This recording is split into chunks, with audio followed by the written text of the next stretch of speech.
آج کی اس ویڈیو میں ہم حضرت بایزید بسطامی رحمۃ اللہ علیہ کے اس ایمان افروز واقعے کا ذکر کریں گے جسے سن کے ایمان تازہ ہو جاتا ہے۔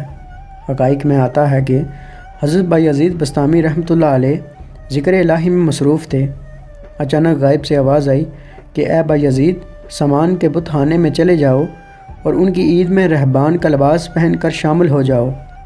حضرت بایزید کہتے ہیں کہ اس آواز کو میں نے شیطان کی شرارت اور وسوسہ سمجھ کر جھٹلا دیا، لیکن بار بار یہی اشارہ کیا گیا تو میں سامان کے بت خانے میں جا کے انہی کا لباس پہن کے بیٹھ گیا۔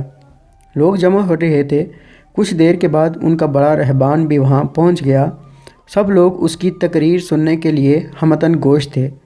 بہت دیر تک وہ بڑا رہبان کچھ نہ بولا تو ایک رہبان کھڑا ہوا اور اس نے بڑے رہبان سے سوال کیا کہ ہم آپ کی حکمت بڑی باتیں سننے آئے ہیں، آپ کچھ کہتے کیوں نہیں؟ اب بڑے رہبان نے کہا کہ مجھے اس بات کا یقین ہے کہ تم میں لباس رہبان میں ہی ایک مسلمان موجود ہے اور وہ تمہارے مذہب کا امتحان لینے آیا ہے۔ لوگوں نے کہا کہ علی جا، آپ اشارہ فرمائیں، وہ کون ہے تو ہم اسے قتل کر دیں گے۔ بڑے رہبان نے کہا کہ نہیں، اسے قتل نہ کرو، بلکہ ہم اسے علم و حکمت، دلیل و حجت سے اسے شکست دیں گے۔ پھر رہبان نے اونچی آواز میں کہا، اے محمدی، یعنی اے مسلمان، تمہیں حضرت محمد کی قسم ہے، جہاں ہو وہیں کھڑے ہو جاؤ تاکہ ہم تمہیں دیکھ سکیں۔ حضرت بایزید بسطامی رحمۃ اللہ علیہ فرماتے ہیں کہ میں کھڑا ہو گیا، زبان پر ذکر الہی جاری تھا۔ تب بڑے رہبان نے کہا کہ میں تم سے کچھ سوالات کروں گا، اگر تم نے ان سوالات کے جوابات دے دیے تو ہم تیرے تابع ہو جائیں گے، اور اگر تم جوابات دینے سے عاجز ہوئے اور جوابات نہ دے سکے تو ہم تجھے قتل کر دیں گے۔ بایزید رحمۃ اللہ علیہ فرماتے ہیں کہ تم سوالات کرو، انشاءاللہ میں جوابات دوں گا۔ بڑے رہبان نے سوالات کا آغاز کیا کہ وہ ایک چیز کیا ہے جس جیسی دوسری کوئی نہیں؟ وہ دو کیا ہیں جن کا تیسرا کوئی نہیں ہے؟ وہ تین کیا ہیں جن کے ساتھ چوتھا کوئی نہیں؟ اور وہ چار کیا ہیں جن کے ساتھ پانچواں کوئی نہیں ہے؟ وہ پانچ کیا ہیں جن کے ساتھ چھٹا کوئی نہیں؟ وہ چھ کیا ہیں جن کے ساتھ ساتواں کوئی نہیں؟ وہ سات کیا ہیں جن کے ساتھ آٹھواں کوئی نہیں؟ وہ آٹھ کیا ہیں جن کے ساتھ نواں کوئی نہیں؟ وہ نو کیا ہیں جن کے ساتھ دسواں کوئی نہیں ہے؟ وہ دس کیا ہیں جو کامل ہیں؟ اور گیارہ کیا ہیں؟ اور بارہ کیا ہیں؟ اور تیرہ کیا ہیں؟ اور چودہ کیا ہیں جو اللہ سے باتیں کرتے ہیں؟ اور بتاؤ کہ وہ کیا چیز ہے کہ جو بغیر روح کے دم لیتی ہے؟ اور وہ قبر کون سی ہے جو صاحب قبر کو لیے پھرتی ہے؟ اور وہ پانی کون سا ہے جو نہ آسمان سے آیا اور نہ زمین سے نکلا؟ اور بتاؤ وہ چار چیزیں کیا ہیں جو نہ جن ہیں نہ آدمی نہ فرشتے، اور نہ وہ باپ کی پشت سے ہیں اور نہ ماں کے شکم سے ہیں؟ اور بتاؤ کہ التامیہ کیا ہے؟ اور بتاؤ کہ وہ کون سا درخت ہے جس کی 12 ٹہنیاں ہیں، ہر ٹہنی پہ 30 پتے ہیں اور ہر پتے پہ 5 شگوفے ہیں، اور ان میں سے 2 دھوپ کے اندر ہیں اور 3 سائے میں ہیں؟ وہ کیا چیز ہے وہ جو بیت اللہ کا حج کرتی ہے، نہ اس میں روح ہے اور نہ اس پر حج فرض ہے؟ اور بتاؤ رات کہاں جاتی ہے جب دن نکل آتا ہے، اور جب رات ہو جاتی ہے تو دن کہاں چلا جاتا ہے؟ یہ سوالات کر کے رہبان خاموش ہو گیا۔ حضرت بایزید جو بڑے سکون اور تحمل سے سوالات سن رہے تھے، فرمایا کہ سوالات ختم ہوئے یا اور بھی ہیں؟ تو رہبان نے کہا کہ بس ان سوالات کے جوابات دو۔ حضرت بایزید فرماتے ہیں کہ اگر میں ان سوالات کے جوابات دے دوں تو کیا تم رسول اللہ صلی اللہ علیہ وآلہ وسلم پر ایمان لے آؤ گے؟ تو رہبان نے کہا ہاں، اگر تم ان سوالات کے جوابات دے دو تو ہم مسلمان ہو جائیں گے۔ حضرت بایزید رحمۃ اللہ علیہ نے فرمایا تو سنو، وہ ایک کیا ہے جس جیسا دوسرا کوئی نہیں؟ وہ اللہ رب العزت کی ذات پاک ہے۔ اور جو 2 ہیں، تیسرا ان کے ساتھ کوئی نہیں، وہ دن اور رات ہیں۔ اور وہ 3 جن کے ساتھ چوتھا کوئی نہیں، وہ عرش، کرسی اور قلم ہیں۔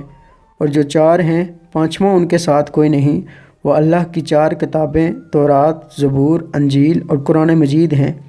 اور جو 5 ہیں، چھٹا ان کے ساتھ کوئی نہیں، وہ مسلمان پر فرض 5 نمازیں ہیں۔ اور جو 6 ہیں، وہ 6 دن ہیں جن کے لیے ارشاد ہوا وَلَقَدْ خَلَقْنَا السَّمَاوَاتِ وَالْأَرْضِ وَمَا بَيْنَهُمَا فِي 6 أَيَّامٍ۔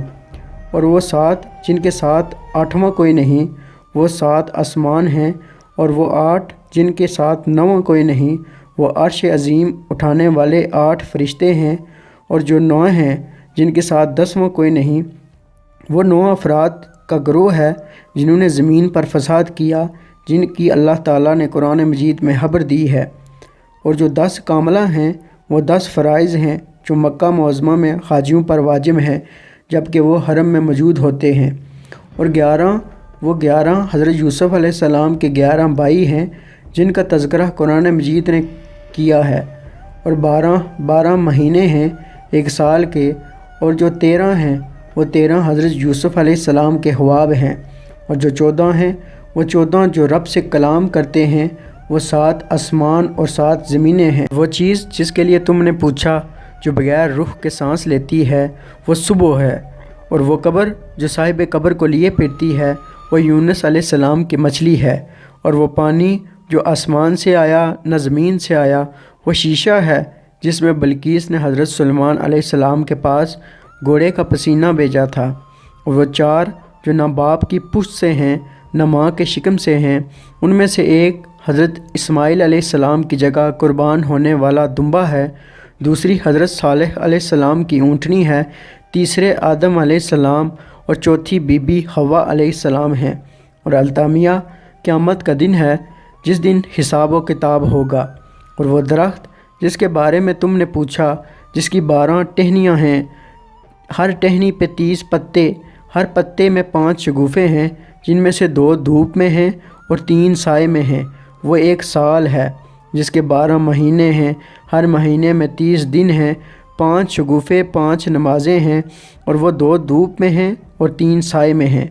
اور وہ جو چیز جس کے لیے تم نے کہا کہ طواف کرتی ہے کعبے کا، نہ اس میں روح ہے نہ اس پر حج فرض ہے، وہ نوح علیہ السلام کی کشتی ہے، وہ دن رات اللہ رب العزت کے علم میں پوشیدہ ہو جاتے ہیں۔ جب حضرت بایزید بستامی علیہ السلام نے سب سوالات کے جوابات دے دیے تو سب حیران اور شستر کھڑے تھے۔ بایزید نے فرمایا کہ تم نے مجھ سے اتنے سوالات کیے ہیں، میں تم سے ایک سوال کرتا ہوں، بتلاؤ جنت اور آسمان کی کنجی کیا ہے؟ سب کو جیسے سام سونگ گیا ہو، کوئی جواب نہیں ہے۔ کہا کہ ہم جواب دینے سے عاجز ہیں۔ تو حضرت بایزید فرماتے ہیں کہ میں بتاتا ہوں آسمان اور جنت کی کنجی کیا ہے۔ خدا کی عزت کی قسم، وہ لا الہ الا اللہ محمد رسول اللہ صلی اللہ علیہ وآلہ وسلم ہے کہ یہ کلمہ پاک آسمانوں کی اور جنت کی کنجی ہے۔ بس آپ کا اتنا کہنا تھا۔ حقائق میں آتا ہے کہ سب کی زبان پر کلمہ جاری ہو جاتا ہے، بت توڑ دیے گئے اور جتنے وہاں پر موجود تھے سب ایمان لے آئے اور دائرہ اسلام میں داخل ہو گئے۔